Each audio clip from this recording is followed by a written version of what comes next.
오늘은 정말 나라는 사람을 다스리는 그 본질에 대해서 이야기했습니다. 어렵죠. 눈에 보이는 개념도 아니라 한번 들어선 감도 안 잡힙니다. 뭐부터 해야 할지도 모르겠고요. 그러면 한번 더 들어보세요. 뭐부터 해야 하는지 감이 잡힐 겁니다.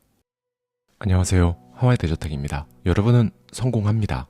여러분의 그 미래가 정말 당연하게 보이도록 어제부터 저와 여러분이 같이 그 작업을 하고 있습니다. 저의 인생책 중 하나인 안도 미후유의 노잉에 담겨있는 인사이트를 가져와서 저의 생각까지 더해서 이야기를 나누고 있는데요. 2부로 저를 처음 뵙는 분들은 이 내용을 다 듣고 1부를 꼭 들으셔야 합니다. 이미 1부를 들으신 분들도 1부와 2부에서 말씀드리는 이 내용들을 반복해서 자주 들으시면 도움이 많이 되실 거예요. 4부에 걸쳐 전해드린 대작 시리즈였죠. 밥 프록터 부의 확신 편을 비롯해서 한 사람의 인생을 바꿔줄 수 있는 그런 내용이기에 이렇게 강하게 말씀드립니다. 네, 여러분. 인생은 항상 준비하는 시간이라고 생각하면 된다고 제가 1부에서 말씀드렸는데요. 그러니까 이 노잉이 일어나는 그 순간을 놓치지 않고 알아채기 위해 준비하는 시간인 거예요. 우리가 하는 모든 일은 점과 같아서 이 점과 점들이 인생의 어느 순간 연결되면 이제 결실을 본다는 스티브 잡스의 커넥팅 더 닷 개념에 대해서도 말씀드렸고요. 저자는 자신이 직장인이던 시절에 남들과 같이 매일 똑같은 시간에 출근해서 정해진 시간이 되면 우르르 몰려나가 점심을 먹고 그 삶을 싫다고 말하는 동료들의 모습과 거기에 동조하는 자신의 모습이 이상하다고 느꼈다고 해요. 그러면서 이런 생각이 든 거죠. 적어도 나한테는 이 삶이 이상하다, 인간답지 않아 라고 말이죠. 그 느낌, 여러분, 저 역시 직장인이던 시절에 정확히 이 느낌이 들었어요. 저는 점심시간이 그렇게 싫었거든요. 특히 밖에 나가서 맛있는 걸 먹는 시간이 그렇게 싫더라고요. 왜냐하면 나가서 좋은 사람들하고 맛있는 음식을 여유 없는 마음으로 먹어야 했으니까요. 1시까지 회사에 복귀해야 하니까 음식을 기다리면서 음식을 먹으면서 시계를 계속 보는 거죠. 특히나 벚꽃이 진짜 아름답게 피어있는 봄날은 말할 것도 없고요. 그냥 날씨가 너무 좋은 날, 그런 날 한숨 쉬면서 들어가야 하는 그 삶이 이질감이 들었어요. 마치 사포로 만든 옷을 입고 있는 것처럼 이질감이 매번, 정말 매번 들었습니다. 그리고 바꿨죠. 내 삶인데 그것도 딱 한 번인데 그렇게 살면 안 되잖아요. 지금은 언제든, 정말 언제든 날이 좋으면 걷고 차 한잔 하면서 그 좋은 날을 30분이고 1시간이고 느낄 수 있는 그런 삶을 살고 있습니다. 물론 바빠요. 제가 그동안 살면서 하지 못했던 것들을 원 없이 하느라 엄청나게 바쁘지만 핵심은 제가 다 정할 수 있다는 거죠. 제가 점심 먹고 걷고 싶으면 원하는 만큼 밖에서 걸을 수 있고 시계를 보면서 밥 먹지 않아도 되고 점심 먹고 한숨 쉬면서 어딘가로 끌려 들어가는 기분을 평생 느끼지 않아도 된다는 것, 이게 저에겐 그리고 제 삶의 가장 중요한 부분이었으니까요. 다시 저자의 이야기로 돌아가 볼까요? 저자는 딱 정해진 출퇴근이나 점심시간에 자신의 시간을 쓸 필요 없이 하고 싶을 때 하고 싶은 만큼만 일하는 삶을 원했습니다. 어느 순간 저자는 이런 삶을 살아가는 자신의 그림을 본 거예요.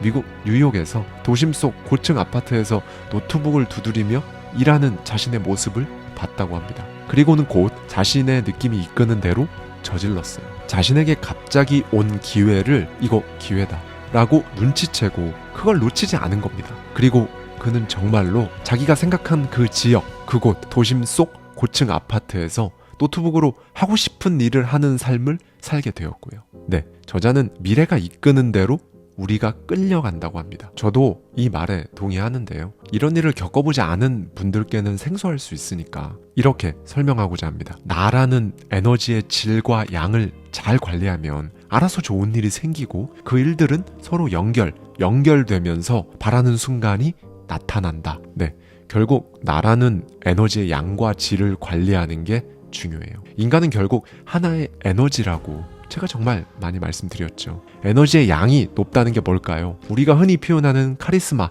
아우라 같은 것들이에요. 눈에 보이지는 않지만 그 에너지를 느끼고 이런 단어들로 표현하는 거거든요. 그럼 에너지의 질은 뭘까요? 이건 감정이에요. 긍정적인 감정, 그러니까 마음의 상태. 이렇게 두 개가 갖춰져야 여러분에게 다가오는 모든 기회들을 이거 기회다 라고 눈치를 챌 수가 있다는 겁니다. 매사에 부정적이면 에너지의 질이 낮은 거예요. 한마디로 질이 안 좋은 에너지를 지니고 있는 거죠. 일단 불평부터 하고 들어가니까 열린 사고를 못하고, 이런 사고로는 눈앞에 기회가 나타나도 그 사람한테는 기회가 아니라 그냥 성가신 일 하나가 눈앞에 나타난 걸로밖에 인식이 안 되는 거죠. 그리고 에너지의 양이 낮으면 하겠다는 의지가 없습니다. 그렇게 또 그 수많은 기회들은 스쳐 지나가는 거고요. 네, 여러분, 이 부분은 정말 너무 중요해요.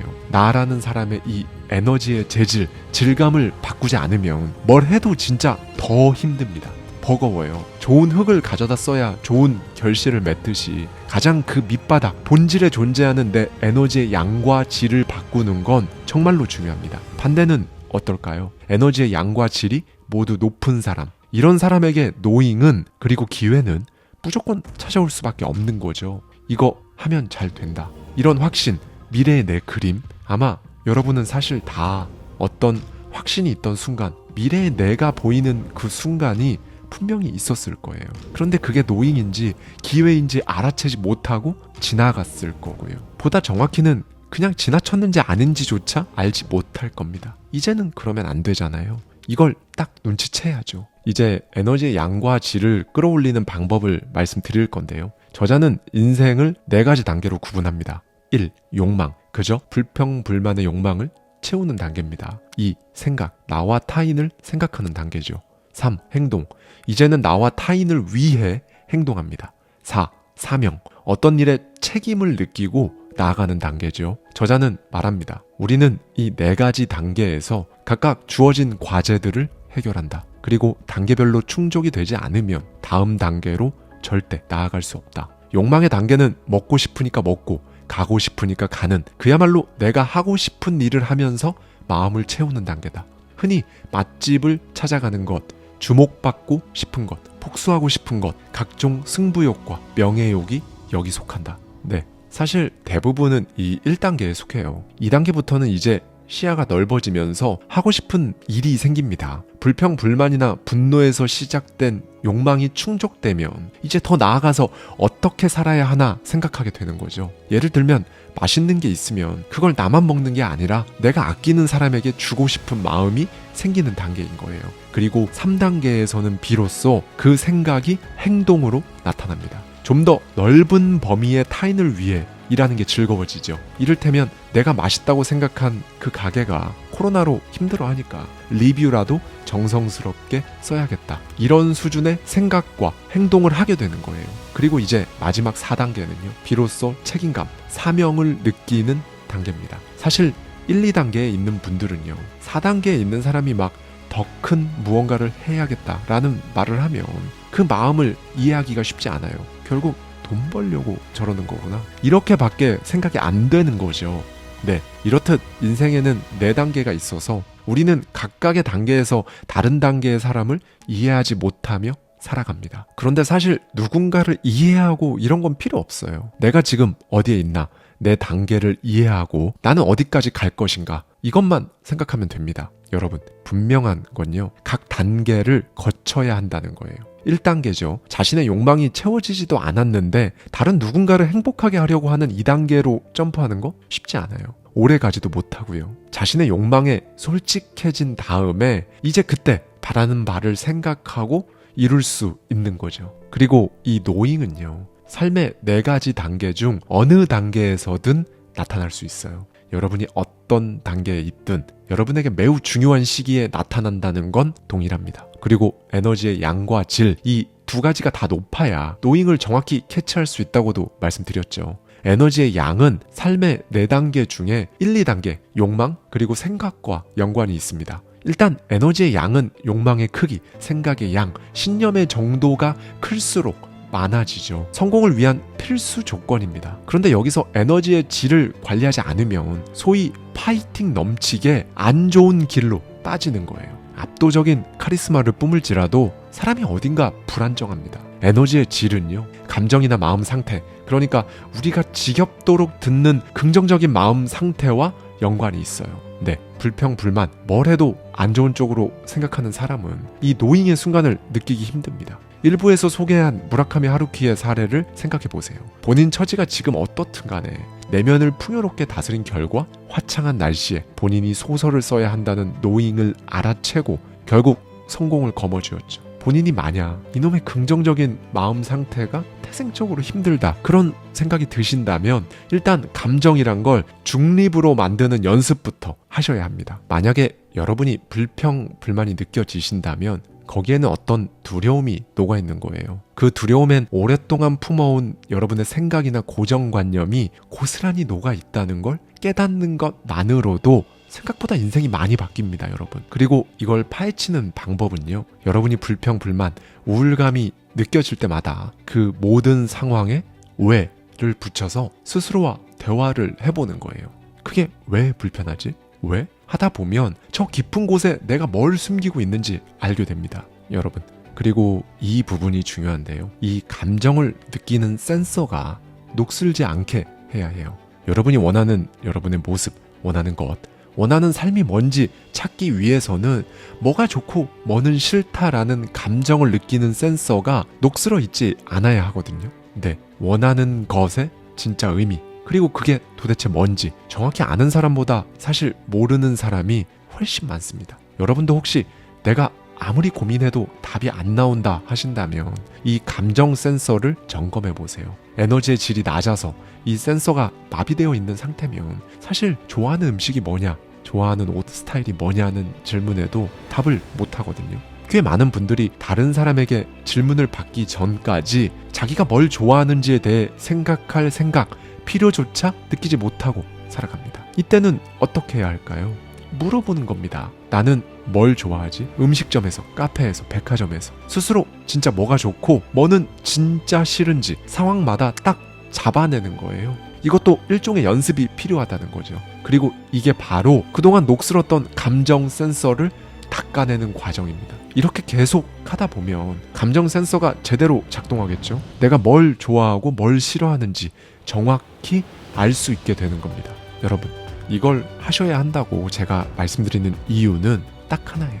이렇게 해야 여러분이 진짜 원하는 것, 하고 싶은 걸 찾을 수 있거든요. 만약 지금 머리도 복잡하고 마음도 복잡한 그런 상황에 계시다면 아무리 고민만 해봐야 제자리입니다. 조금씩 닦아내보세요. 사람은 원래 자기가 하고 싶은 일, 하면서 즐거운 일이 다 있다고 하죠. 원래 있는데 자기 자신의 부정적인 감정에 가려져 있다고요. 자기가 하고 싶은 건요, 좋아하는 음식이나 옷처럼 오래 고민하지 않아도 바로 느낄 수 있는 좋음이라는 감정의 연장선에 있습니다. 이걸 눈치채는 건 감정 센서의 감도에 따라 결정되는 거고요. 센서의 감도가 높으면 좋음을 느끼고 싶지 않아도 느껴질 수밖에 없습니다. 싫은 것도 마찬가지로 구별하는 게 쉬워지고요. 그렇게 모든 게 분명해지는 거거든요. 정말로 싫은 건지, 단순히 좀 어려워서 불편한 건지, 좋은 건지, 편안한 건지, 그 모든 게 좀 더 여러 갈래로 분명해질 겁니다. 이 작업은 성공을 원한다면 가장 첫 단계에 거쳐야 하는 작업이에요. 이게 무슨 의미인가 싶어도 꼭 한번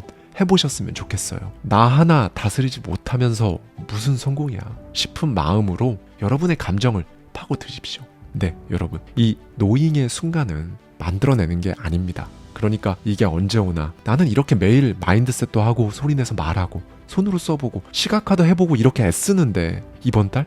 다음 달? 이러면 진짜 정말 스트레스 받거든요. 그건 에너지의 질을 안 좋게 만드는 거예요. 다만 여러분이 하셔야 할 건요, 이 노잉을 일으키려고 애쓰는 게 아니라 노잉이 찾아올 수 있는 나라는 좋은 환경을 갖추고 그걸 매일 차분하게 그냥 유지하는 겁니다. 그리고 그냥 어느 날 이거다 싶으면 곧바로 실행에 옮기는 거죠. 현재 내 에너지가 어떤지, 에너지의 양과 질을 관리하고 감정 센서를 최상으로 유지해서 노잉을 눈치채고 기회다 생각되면 곧바로 하는 것. 네, 여러분, 어려우시죠? 눈에 보이는 개념도 아니라서 더 그렇게 느껴지실 거예요. 만약에 그런 느낌이 드신다면 오늘 제 메시지를 몇 번 들어보세요. 저도 그러거든요.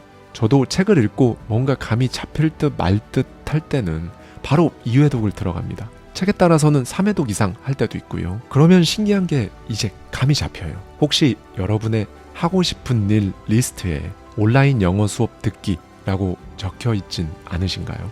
그런데 그 이유는 해외여행을 훨씬 즐겁고 재미있게 하기 위해가 아닐 확률이 높습니다. 요즘 시대에 영어를 못하면 안 되니까와 같이 어딘가 끌려가는, 그러니까 부정적인 생각이 앞선 이유들로 그걸 해야 한다고 생각할 가능성이 커요. 이건 그냥 생각해도 하고 싶은 일은 아니잖아요. 그렇죠? 그 어떤 것이 되었든 저는 여러분이 생각하는 것만으로 두근거리고 기분이 좋아지는 것들을 하며 살아가셨으면, 그렇게 원하는 삶이 여러분 일상이 되었으면 좋겠습니다. 감사합니다. 지금까지 하와이 대저택이었습니다.